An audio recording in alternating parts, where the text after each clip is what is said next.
Hey guys, thanks for tuning in. It's been a minute, but I've been super busy. First off, I want to say thank you very much to everybody who um, congratulated me on getting promoted. So that was a huge deal for me, and I thank every one of y'all who stopped and said congrats. Especially thankful to my family, my fiance, my kids. Um, and everybody I worked with, served with,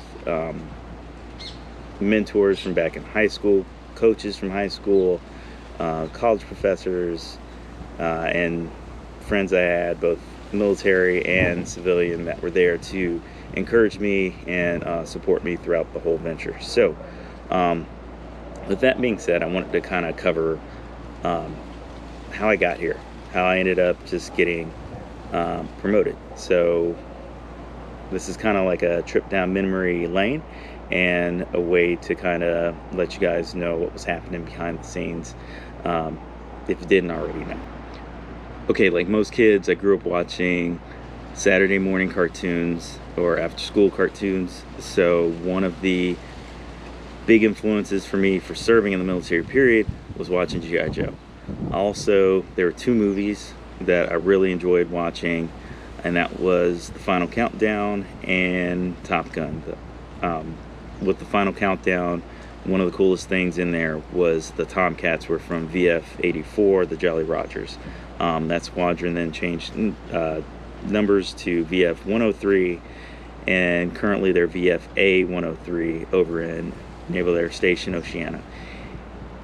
I also enjoyed watching anime, and my all-time favorite was Robotech. And within that show, particularly with the Macross saga, which is like the first series within Robotech, they featured an aircraft, well, basically a mecha, that was fashioned after the F-14. So super cool. And the F-14 is just a cool aircraft, big, fast, the wings would move, just amazing, beautiful to look at as well.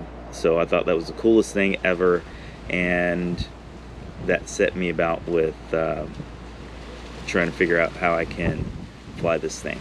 So many trips to the library, just gobbling up all sorts of books on naval aviation, on aviation in general, on the Navy, watching tons of documentaries, like loads of them. I remember Discovery Wings on the Discovery Channel, watching that for a bit after school. All the documentaries that used to show up on Discovery and on like TLC, any news clips that featured the Navy, I was like right there glued to the television.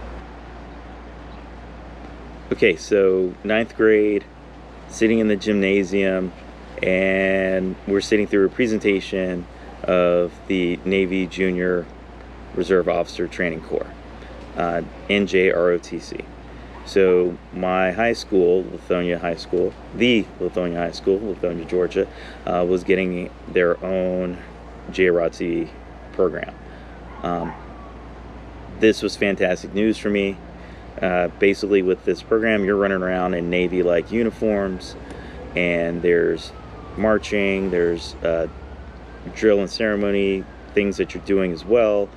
There's field trips, there's guest speakers, all sorts of cool things. So I managed to go on a field trip to Corpus Christi, Texas, where we stayed at Ingleside Naval Station, which is now decommissioned and turned over to the city.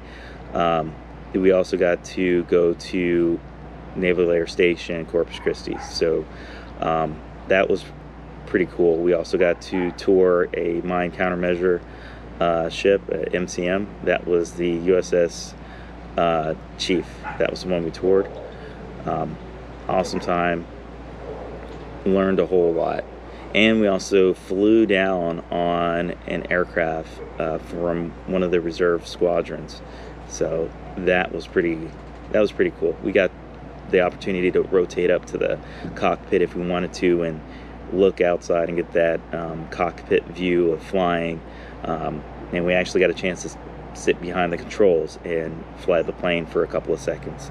So I got the chance to do that, and that was pretty cool. Another trip that we took was down to Naval Air Station Cecil Field. At the time, that's where all of the East Coast S3s and F-18s were based.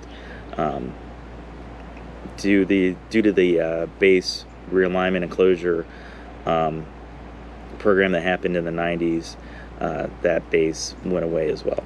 So good memories of going down there and being on the flight line, getting a chance to hop in my first fighter jet. This was from VFA 106, which is the Fleet Replacement Squadron on the East Coast for the Hornet. Now they're doing it for the Super Hornets up in Naval Air Station, Oceana. Super cool trip. One of the things I loved about being in JROTC. And then we also had a drill team.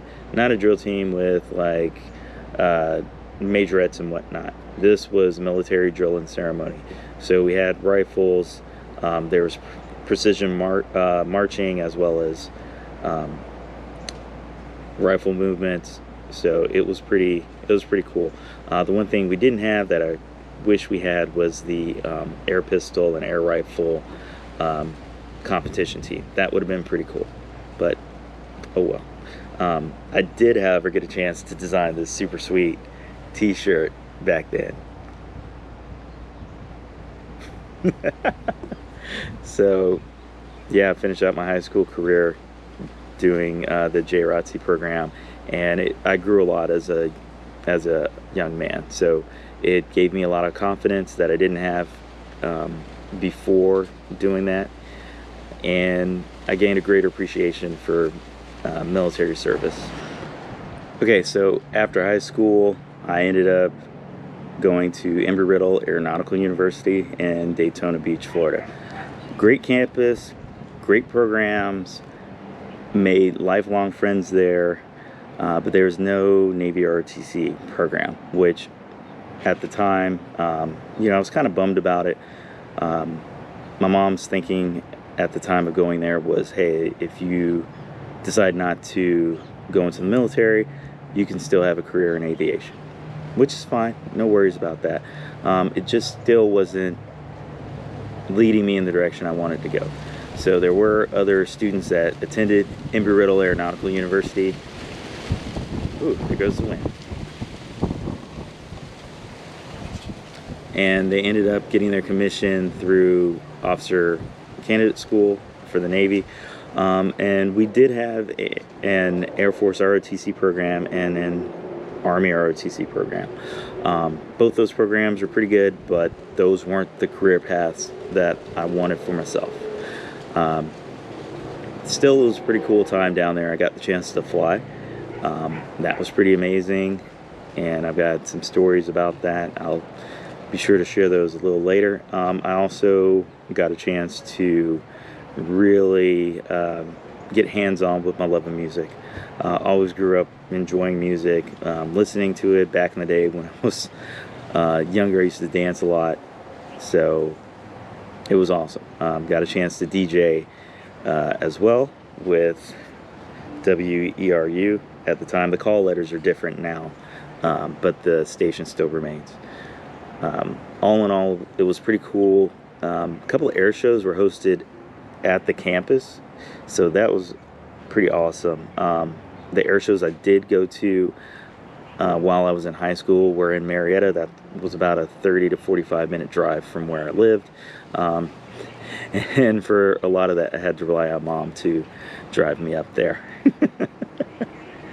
But yeah, the time in Daytona was pretty awesome. I got the chance to meet a couple of astronauts. That was pretty cool. And I got the chance to meet Donnie Cochran. Donnie Cochran is a retired Navy captain, and he was the first African-American pilot for the Blue Angels, and also the first one to lead the team. So very accomplished aviator. Also had squadron command of a Tomcat fighter squadron as well. And he finished out his Navy career as the lead instructor at Savannah State. Or actually, no, he graduated from Savannah State, but he finished out his time at Florida A&M University as their Navy ROTC instructor. So with Prairie View, while I was there, after transferring from Embry-Riddle, I was like, hey, I need to hurry up and graduate. So I started looking at options for taking summer classes and such. And they're like, hey, Mr. Jones, you reached your limit for federal student aid. So I couldn't take any more loans and started looking at options. So there was the Marine Corps platoon leader course, and there was the Navy Reserve. So thought about both of those. The Marine Corps officer was like, hey, you can come out and do this program. All you got to do is stay in shape. We're going to send you to training over the summer, and you just do that. You graduate. Oh, by the way, while you're in school, we're going to give you some pay if you're accepted to the program, and we'll guarantee you a slot in aviation as long as you qualify. Sounds awesome. Unfortunately, for him, rather, I didn't go that route. Did get the opportunity to fly on a privately owned UH-54. That was pretty cool. And I got a flight in a C-12, also pretty cool. But ultimately, I decided to stick with the Navy and join the Navy Reserves. And that's how I became Airman Jones, at least for a little bit. Doing Navy ROTC and being in school and keeping up the demands of the reserves was pretty rough. That's a Army UH-60 going by. Okay, so like I was saying,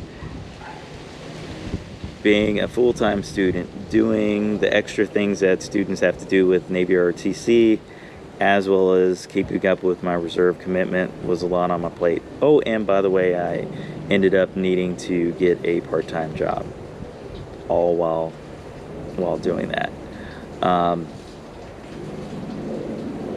But I stuck it out. I eventually earned a Navy ROTC scholarship and ended up going into the IRR for the reserves, and just continued with my studies, working my part-time job, and doing my absolute best to hurry up and finish and get commissioned. So lots of hard work, lots of long hours, but totally worth it. And I finally graduated and was commissioned on May 7th, 2005, and it was one of my proudest days. So not only was I graduating college, but I also earned a commission. So super proud moment. My mom, my sister were there and just beaming, and great time was had by all. Okay, I was going to do the full story for you guys, but I am losing daylight, and it's getting close to dinner time. So this is part one. I'll be sure to post a part two sometime soon, so I'll probably finish that up hopefully tomorrow, because I got tomorrow off. Gee. All right, thanks for tuning in. Really appreciate it. Check out my other videos. Leave a like and a comment down at the bottom. Appreciate it. Thanks, guys.